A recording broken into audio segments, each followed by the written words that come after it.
episode of The Mad Scene Live. Yay! Guys, we have such an exciting episode in store for you today. We have as our special guest, Francis Wong from Hong Kong. Woo! Alright, but first, this is usually the part where I perform a song or two for your entertainment because, I'm not a comedian, I don't do a monologue. Yeah, but, instead of that, I'm going to play you the trailer of my recent production of Macbeth. Yeah, I hope that you'll enjoy it. Okay, so please enjoy.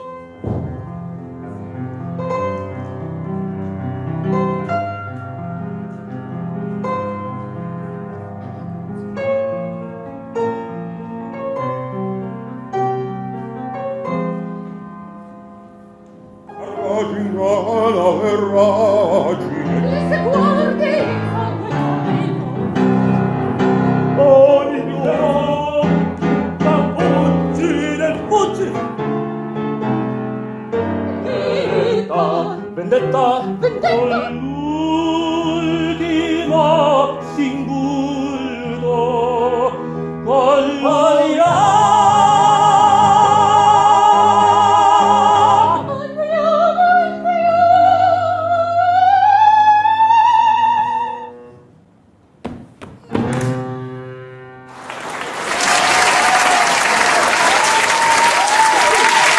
Thank you everyone, we hope you have enjoyed the trailer of Macbeth. Macbeth will be available for video on demand with links below, and we will also be holding a live screening at Hawke's Place in Clementi on the 25th of June. It's a Saturday, it starts at 2, screening starts at 2:30. We hope to see you there. Also, links below. Alright, so without further ado, let us welcome our special guest, Francis Wong!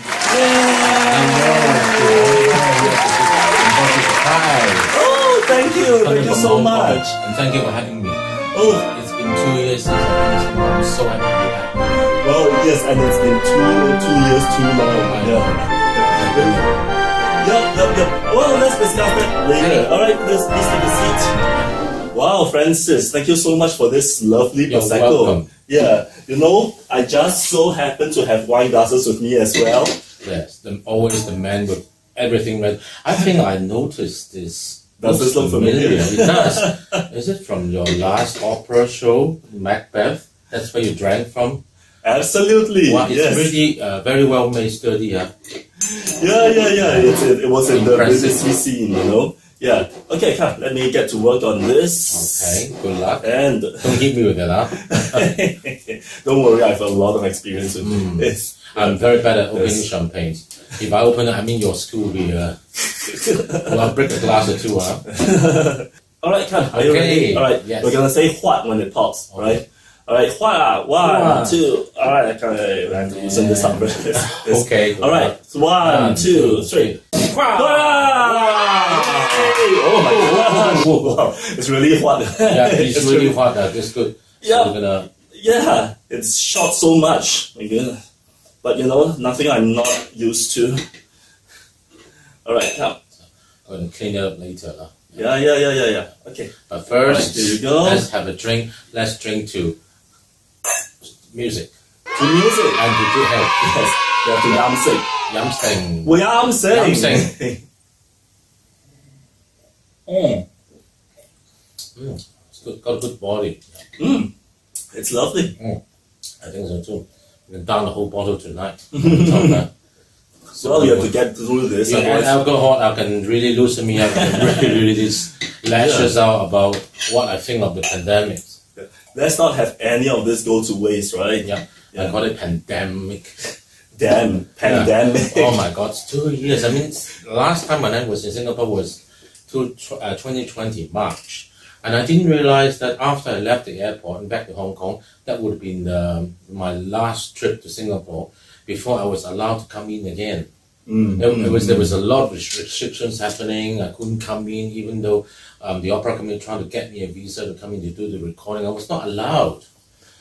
Yeah, that was such a difficult time for all of us. Was right? it difficult for you guys too? Oh yes, I mean, basically all our plans, all our dreams for 2020 were just shot. Really? You know, it was So all what did you do cancelled. in 2020 when it was really hard, this circuit breaker, right? I believe there was this. Yes. Well, you know, we all have our performance plans, right? You know, we have engagements. Yeah, I mean, this is the Concert first. plan, venues booked. Absolutely. Yes. This is the first time I'm saying it on camera, but I was supposed to go back to Italy for another production. Did you know? do it? Well, No, I you weren't allowed to. couldn't. I couldn't. Yeah, So I mean, for 2 yeah. years you missed the. But Italy went through hell too with the pandemic. Exactly. We knew how badly they had it. You know? They were the first one that got hit, and then Singapore had it bad last year, and then Hong Kong we had a really bad fifth wave during February, March after Chinese New Year. There was a lot of people got sick in Singapore, got Danana, and then a lot of old people died. A lot of deaths. But now it's okay now. It's almost like endemic stage, but Hong Kong government wouldn't admit it. So they still put these quarantine rules for us. So when I go back home this trip, I still need to do 7 days hotels quarantine. But I just thought, well, I just needed to travel and see my friends and get connected to the world. Okay, so I thought 7 days was fair enough. It's not pleasant, but it's tolerable compared to 2 weeks or 3 weeks before. So what have you been doing now that you're back in Singapore finally? Well, it was my, if you don't mind me saying, it was my birthday yesterday. Oh, cheers again. Happy birthday. Thank you very much. I had the best of the birthday because I have so many friends in Singapore. I have more friends in Singapore and Malaysia than Hong Kong. Could you believe it? And to be able to see all my friends, wonderful friends from long time ago and new friends like you, it's really worth the ticket price and also the quarantine and all that. So this trip, I'm going to eat all the lovely Singapore food with a vengeance, and I'm going to reconnect with all my friends such as you, for example, and some of my old school friends, and perhaps planning on doing performances again in Singapore if the opportunity arises, because I do love performing in Singapore. I love the audience here. It's a little bit different than Hong Kong. I was quite impressed with how receptive they are to the arts. And the variety of companies and groups available here was really amazing. Even we have composers in Singapore that writes music, write art songs, write operas. We don't have none of that in Hong Kong. Maybe we have, but I don't know. So this is very different. I really like the energy here, and also because everyone speaks English, and so it's different. It's almost like it's almost like a Western country, but with Asians in it. Yeah, some a Caucasian person said to me, right? What did they among the expat communities, they describe Singapore as Asia for dummies. You know, Asia for dummies. It's kind of like you get to experience all types of Asian cultures, but it's all done in English. So, I think that's a very good way of saying it. Or is Western world for the Asian dummies? Who wants to get used to being in the Western world, but a bit afraid of the Ang Mo, the Ang Mo. Sure, they can try to get past talking to Singaporeans first in English. Yeah. And if they get past that, then they have no problem in Australia, England. But because I was educated in Australia and I lived there for a long time, so coming here and working with you all have no problem for me. In fact, I felt more akin to it's like being back in Australia almost. I love it. Tell us what brought you to our stages in Singapore. Yeah, because you've done quite a few projects with New Opera Singapore, right? Yeah. Yes, I've done when I knew you from back in 2018. There was the Dialogues of Carmelite. Yep, we were in that show. We were in the show together. That's how we met. And then the second year they got me back for I was Midsummer Night's Dreams. I was the moon. Yeah. But you were not in that show. But then again, you were so kind, you asked me to take part in the recital. Well, it was my pleasure to have you on board. In the Armenian church, which is a lovely venue to sing. And we had a lovely time singing together. There was a duet, and then we'd sing some solos separately. Yep, that was quite a lovely concert. Yeah, it was one of those memorable moments for me too. A lovely church and wonderful, fantastic audience. And then after that, I did cabaret with New Opera Singapore. So how did you start like performing with New Opera? Like what brought you to perform in Singapore? All thanks to a dear friend of mine. Her name is Christina Tay. I'm sure you know Christina, beautiful Christina. Yeah. She and I share the same teacher in Australia, in Perth. And I sort of knew her from many years ago, but we lost contact.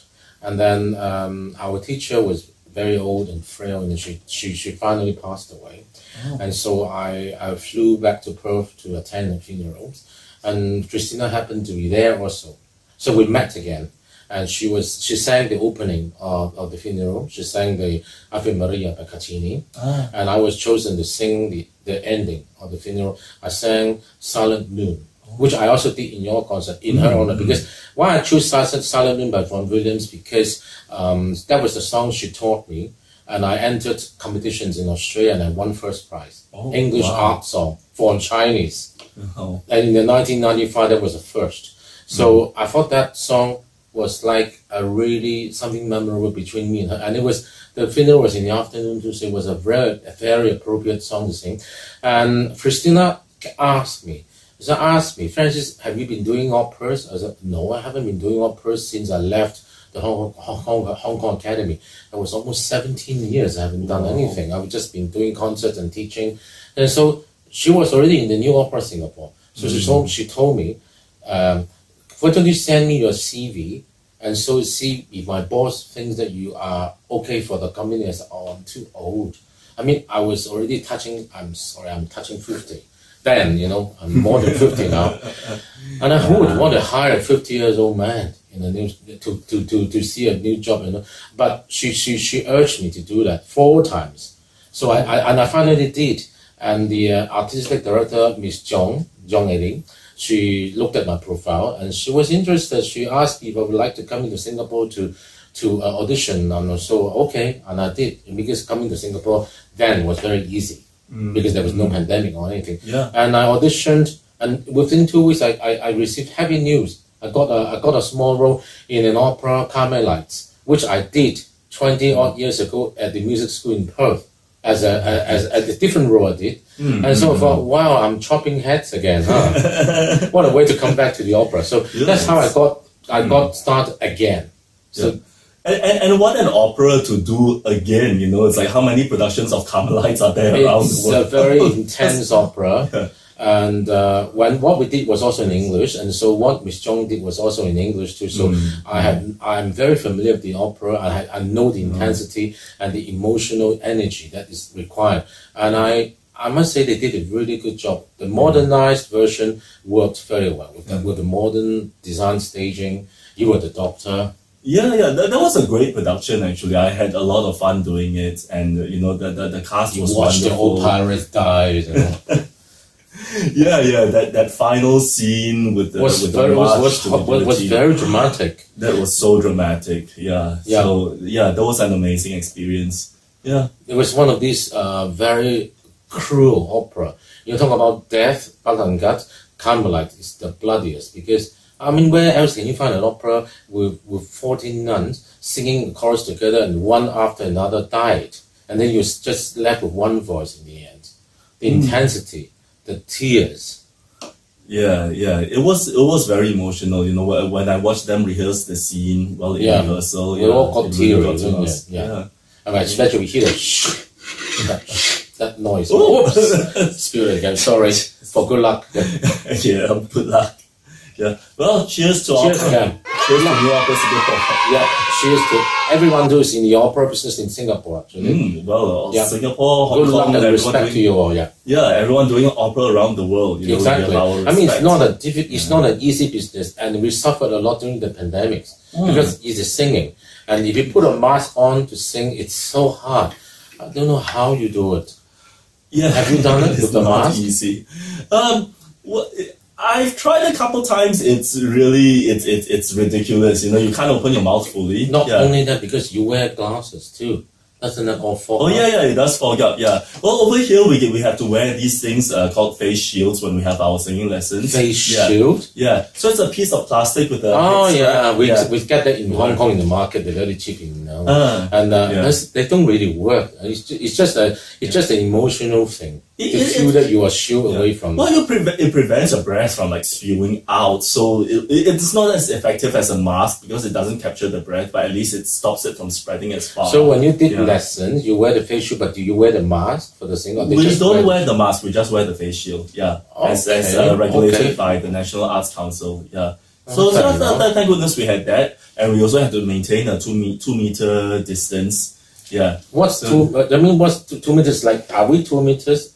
No. I had to sit further away. Is it? This is about 70 cm. Like a meter would be like this. See, so 2 double arms like length. this. Yes. So I had to move my. Well, we are at Madison Academy of Music. This is where I teach. You know, so I have a little studio like over there. But during COVID times, I had to do my teaching here. You see, there's why is that you have to do it here? Yeah, so it's more spacious. Yeah, so that we can maintain 2 meters distance. Right? See. Which is a little annoying because this is like the hall and people are walking in and out, and they can hear everything that we do.